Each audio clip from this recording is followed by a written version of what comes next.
Ce soir-là, la pluie frappait les vitres avec une violence étrange, comme si le ciel lui-même essayait d'avertir Thomas qu'il n'aurait jamais dû rentrer plus tôt. Et pourtant, après des semaines de voyage, des nuits sans sommeil et des réunions interminables, c'est exactement ce qu'il avait décidé de faire. Parce qu'il n'avait qu'une seule envie, retrouver Laura, sa Laura, celle qu'il aimait depuis 10 ans, celle à qui il avait tout offert, celle qu'il avait longtemps crue différente de toutes les autres. Dans sa poche, il gardait un bracelet Cartier qu'il avait acheté comme un cadeau de plus, un geste supplémentaire dans cette longue liste d'attentions par lesquelles il cherchait toujours à lui prouver son amour, même lorsqu'il n'avait rien à se faire pardonner. Lorsque le taxi s'arrêta devant la maison, Thomas remarqua que tout était plongé dans une pénombre calme, presque parfaite, et cette tranquillité le fit sourire, car il imaginait déjà le regard de Laura lorsqu'elle comprendrait qu'il était rentré plus tôt, uniquement pour la surprendre. Il paya le chauffeur, descendit sous la pluie, puis entra discrètement dans la maison en prenant soin de ne faire aucun bruit, parce qu'il voulait voir ses yeux briller avant même qu'elle ait le temps de comprendre ce qui se passait. Mais à peine eut-il posé un pied à l'intérieur, qu'il entendit des rires et des voix, et son sourire disparut aussitôt, car Laura lui avait dit qu'elle était seule ce soir-là, ce qui rendait cette présence impossible à expliquer. Thomas avança lentement dans le couloir, avec cette sensation étrange que chaque pas devenait plus lourd que le précédent, jusqu'au moment où une voix familière le figea sur place, une voix impossible à confondre, une voix qu'il connaissait depuis presque toujours. C'était Johnny, son meilleur ami, celui qu'il appelait parfois son frère, l'homme avec qui il partageait 30 ans d'amitié et qu'il n'aurait jamais imaginé trouver là, à cette heure, dans sa maison. Thomas s'arrêta, le cœur cognant trop fort et trop vite dans sa poitrine, puis il jeta un regard à travers la porte entr'ouverte, et ce qu'il vit à cet instant arrêta brutalement le monde autour de lui. Laura était dans les bras de Johnny. Leurs corps étaient collés l'un à l'autre. Leurs regards brûlaient d'un désir évident, et leurs lèvres se cherchaient avant de se trouver avec la facilité tranquille de deux personnes qui ne vivaient pas un accident, mais une habitude. Ce n'était pas une erreur, ce n'était pas un dérapage, ce n'était pas un moment de faiblesse, car tout paraissait trop fluide, trop naturel, trop installé pour être né ce soir-là. Thomas ne voyait pas seulement une trahison, il voyait soudain une histoire déjà ancienne, un mensonge qui durait peut-être depuis des mois, peut-être depuis des années, peut-être même depuis chaque voyage où il avait laissé Laura seule, en croyant retrouver ensuite la femme fidèle qu'il aimait. Il resta immobile, incapable de respirer, tandis que ses doigts se crispaient autour du bracelet Cartier, et le métal froid, serré dans sa main, lui donna presque l'impression de brûler sa peau, au moment où tout ce qu'il croyait solide s'effondrait en silence. Sans un bruit, sans un mot, et sans chercher à comprendre davantage, Thomas recula, quitta la maison, et retrouva la pluie qui le frappa de plein fouet, même s'il ne la sentait presque plus, tant son esprit était déjà ailleurs. Il marcha longtemps, sans direction précise, et sans pensée claire, avec une seule question qui tournait dans sa tête. Depuis quand se moquait-il de lui? Et depuis combien de temps Johnny était-il là, à chacun de ses retours et à chacun de ses départs, comme s'il faisait déjà partie du décor de sa propre vie? Lorsqu'il finit par monter dans un taxi, il ne donna qu'une seule destination, son bureau, le seul endroit qui pouvait encore ressembler à un refuge, même si ce soir-là, il ne savait plus vraiment ce qui lui restait. Quand il poussa la porte de ses bureaux, la lumière était encore allumée, et Lydia, sa secrétaire, était là, comme toujours impeccable, toujours discrète, toujours présente, même à une heure où plus personne n'aurait dû travailler. Elle leva les yeux vers lui avec surprise, lui demanda ce qu'il faisait là si tard. Mais Thomas ne répondit pas immédiatement, car sa voix semblait rester coincée quelque part entre la colère et le choc. Il retira lentement son manteau trempé, lui demanda d'un ton froid et éteint ce qu'elle faisait encore au bureau, puis, sans vraiment attendre de réponse, passa devant elle, comme si elle n'existait déjà plus. Lydia hésita avant de murmurer qu'elle terminait quelques dossiers, mais Thomas se contenta d'un léger signe de tête et entra dans son bureau, où il ferma la porte derrière lui avant de s'effondrer dans son fauteuil. D'un geste mécanique, il ouvrit un tiroir, en sortit une bouteille de cognac qu'il réservait d'ordinaire à ses meilleurs clients, puis se servit un verre plein, avant d'en remplir un autre, et encore un autre, comme si l'alcool pouvait ralentir les images qui tournaient en boucle dans sa tête. Laura, Johnny, leur corps, leur rire, et cette intimité évidente revenaient sans cesse devant ses yeux, tandis qu'il serrait les dents en se demandant pourquoi cela lui arrivait à lui, pourquoi ils avaient été capables de lui faire cela, et surtout, depuis quand. La porte s'ouvrit doucement, et Lydia entra avec prudence, avançant vers lui d'un pas hésitant, parce qu'elle voyait bien que quelque chose n'allait pas, et qu'il ne ressemblait plus à l'homme qu'elle connaissait. Thomas ne répondit pas lorsqu'elle lui demanda ce qui s'était passé, mais comme elle insista avec douceur, tout finit par sortir brutalement, sans filtre et sans retenue, dans une confession lourde, violente, presque incontrôlable. Lydia l'écouta en silence, et plus il parlait, plus ses yeux changeaient, comme si quelque chose venait de se briser en elle aussi, sans qu'elle ose encore le montrer. Malgré la violence de ce qu'elle entendait, elle resta près de lui, s'approcha lentement, et posa sa main sur la sienne, dans un geste si doux, que Thomas releva la tête, surpris par cette tendresse inattendue. Leurs regards se croisèrent, et Lydia finit par murmurer qu'elle avait toujours eu un faible pour lui, laissant tomber entre eux une phrase qui rendit le silence encore plus lourd. Thomas recula légèrement, comme s'il venait seulement de se réveiller, et Lydia comprit aussitôt qu'elle avait franchi une limite, ce qui la submergea de honte, au point qu'elle s'excusa avant de quitter presque précipitamment le bureau. Lorsque la porte se referma derrière elle, Thomas resta seul une nouvelle fois, mais cette nuit-là, quelque chose venait de changer en lui, quelque chose de froid, de précis et de dangereux. Il ne pleura pas, il ne cria pas, et il ne chercha pas à appeler Laura, parce que pendant toute la nuit, il se contenta de réfléchir, jusqu'à ce que la douleur commence lentement à se transformer en plan. Le lendemain, lorsqu'il revint à lui, Thomas n'était plus le même homme, car son regard avait perdu toute chaleur, et son calme paraissait presque inquiétant, comme s'il avait enfermé sa souffrance dans un endroit où personne ne pourrait plus l'atteindre. Lydia arriva à 9 heures, comme chaque matin, mais cette fois, elle évitait son regard, et semblait vouloir disparaître, même si elle savait déjà qu'il était trop tard, pour faire comme si la nuit précédente n'avait jamais existé.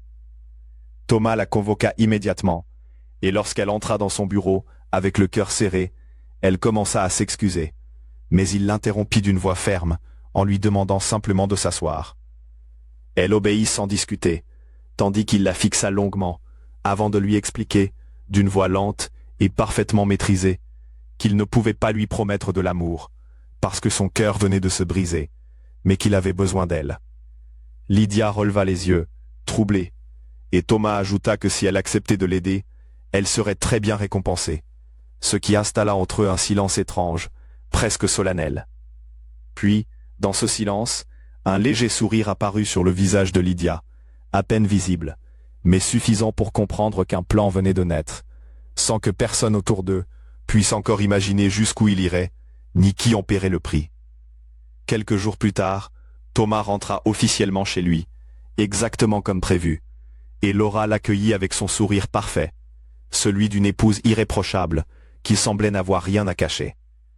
Johnny était là aussi, bien sûr, toujours présent, sans jamais paraître vraiment là, comme une évidence que personne ne prenait plus la peine de justifier. Thomas observa chaque détail, chaque regard, chaque geste et chaque silence, et plus il regardait, plus tout devenait clair, au point qu'il se demanda comment il avait pu être aveugle aussi longtemps. Johnny avait toujours été là, à chaque retour de voyage, à chaque dîner improvisé, à chaque prétexte banal, comme une présence tolérée, une ombre familière, un homme qui connaissait déjà trop bien la maison et la femme qui y vivait. Thomas repensa alors à tout ce qu'il avait instruit, sa maison, ses voitures, sa société, ses comptes, et chaque signature où Laura apparaissait quelque part, si bien qu'en cas de divorce, elle semblait toujours devoir gagner. À cette pensée, un sourire étrange passa sur son visage, car il venait de comprendre que la vengeance est un plat qui se mange froid, et que lui ne comptait pas seulement la servir froide, mais glacée. Les mois passèrent sans que rien ne change en apparence. Puisque Laura continua de vivre dans le luxe, Johnny continua de profiter de sa place confortable, et Thomas continua de jouer son rôle à la perfection. Mais en coulisses, tout se mettait en place avec une précision chirurgicale, chaque détail rejoignant le puzzle, y compris ceux que Laura ne soupçonnait absolument pas. Peu à peu, un bracelet disparut, puis une bague, puis un collier, et chaque bijou fut remplacé par une copie parfaite, avec le même éclat, le même poids et la même illusion. Thomas reprenait un à un tous les symboles du luxe qu'il lui avait offert, pendant que Laura continuait de se parer de faux trésors, en croyant encore porter sur elle la preuve éclatante de sa victoire. Puis vint le jour où tout bascula, un jour où Thomas était censé être en voyage, comme si l'histoire se répétait une fois de plus, avec la même confiance arrogante et le même sentiment d'impunité. Laura et Johnny étaient ensemble, sans retenue et sans peur, parce que cette fois, ils se croyaient chez eux, ou plutôt, ils croyaient encore que cette maison leur appartenait. Lorsque la sonnette retentit, Laura alla ouvrir avec l'assurance tranquille de quelqu'un qui ne s'attend à aucune mauvaise nouvelle. Mais elle se retrouva face à un homme calme et sérieux, qui se présenta comme le nouveau propriétaire. Elle rit une seconde, persuadée d'avoir mal compris. Puis son rire s'éteignit lorsque l'homme lui montra les documents qui prouvaient que la maison n'était plus à elle. Très vite, la réalité s'imposa avec une violence insupportable, car la maison, les voitures, certains comptes et même plusieurs vêtements de luxe semblaient avoir quitté son univers sans qu'elle s'en aperçoive. Laura vacilla, tandis que Johnny arrivait derrière elle, comprenait en quelques secondes ce qui se passait, puis blêmissait à son tour devant l'ampleur du désastre. Ils tentèrent d'appeler Thomas, mais il ne répondit pas. Alors ils quittèrent la maison dans la panique et se réfugièrent chez Johnny, comme si ce dernier lieu pouvait encore leur offrir une protection. Mais là aussi, un homme les attendait, avec le même calme, le même discours et la même réalité froide. Et ils comprirent que tout était perdu, absolument tout. Le regard de Laura changea alors, et la peur céda la place à la colère, car elle était convaincue qu'elle ferait payer Thomas devant un juge, et qu'aucun plan, aussi bien préparé soit-il, ne pourrait résister à la justice. Elle courut chez son avocate, exposa toute l'affaire avec arrogance et certitude. Mais la réaction qu'elle obtint ne fut pas celle qu'elle attendait, car l'avocate fronça les sourcils, tapa quelques instants sur son clavier, puis leva les yeux vers elle, avec une expression grave. L'avocate lui annonça qu'elle était déjà divorcée, et le silence qui suivit cette phrase tomba sur Laura avec une brutalité presque physique. Laura refusa d'abord d'y croire, répéta qu'elle n'était pas présente et qu'elle n'avait jamais rien signé. Mais l'avocate lui expliqua que, selon le dossier, le jugement avait bien été prononcé à l'amiable la semaine précédente, en sa présence. À cet instant, le monde de Laura s'écroula d'un seul coup, car la maison, les voitures, la société, le mariage et 10 années de vie commune semblaient avoir été effacés sans qu'elle puisse comprendre comment. Une seule question brûlait désormais dans son esprit. Qui avait pu se présenter à sa place? La réponse arriva lentement, comme un poison qui se répand dans le sang. Et lorsque le nom de Lydia s'imposa à elle, tout remonta d'un coup. Chaque détail, chaque absence et chaque moment invisible qui n'avait jamais attiré son attention. Thomas avait préparé un plan parfait, froid et implacable, et Lydia, transformée physiquement et mentalement, était devenue Laura le temps d'une signature, le temps d'un jugement, et le temps nécessaire pour que Thomas récupère tout. Mais Thomas ne s'était pas arrêté là, car quelques jours plus tard, dans la chambre impersonnelle d'un hôtel où elle s'était réfugiée, Laura ouvrit fébrilement l'écrin qu'elle avait réussi à emporter. Puis un autre, puis encore un autre. Ses mains tremblaient, et son souffle se coupait, à mesure qu'elle comprenait que les pierres ne brillaient plus comme avant, que le métal sonnait creux, et que tous les bijoux auxquels elle tenait avaient été remplacés. Pas un seul n'était vrai, et pendant des mois, peut-être même plus longtemps, elle avait porté des faux, sans jamais s'en rendre compte. Comme elle avait vécu dans un faux mariage, cru posséder un faux pouvoir, et savourer un faux triomphe. Cette découverte l'acheva, et quelque chose céda définitivement en elle. la faisant s'enfoncer jour après jour, dans une dépression plus noire encore que sa chute. Johnny, de son côté, fut détruit à son tour lorsqu'un mail contenant des preuves fabriquées, parfaites et incontestables, l'accusa d'une trahison professionnelle suffisamment grave pour provoquer son licenciement immédiat, sans indemnité et sans recours. Le piège s'était refermé sur eux deux, complètement, pendant que Laura et Johnny sombraient dans les dettes, les procédures, la honte et cet enfer administratif dont personne ne sort indigne. Pendant ce temps, Thomas disparut avec Lydia, loin de tout, dans un nouveau pays, sous une nouvelle identité et avec une nouvelle vie qui commençait sur une île où le soleil, le calme et le silence semblaient avoir remplacé la pluie de cette nuit-là. Lydia était toujours à ses côtés, fidèle, reconnaissante et peut-être amoureuse, tandis que Thomas regardait l'horizon avec un visage impassible, conscient d'avoir tout perdu avant de tout reprendre, mais incapable d'ignorer le prix terrible qu'il avait payé. Au même moment, Laura continuait de se battre contre des murs, des juges, des délais et des années de procédure, tandis que Johnny tentait simplement de survivre, sans travail, sans réputation et sans avenir clair. Ils avaient cru gagner. Ils avaient cru pouvoir jouer avec la confiance d'un homme qui les aimait. Mais ils avaient sous-estimé une chose essentielle, la patience d'un homme prisé. Car lorsqu'un homme brisé décide enfin de se relever, il ne cherche pas toujours à pardonner. Il ne cherche même plus forcément à se venger dans le bruit ou dans la colère. Parfois, il efface tout, froidement, méthodiquement, sans laisser de traces.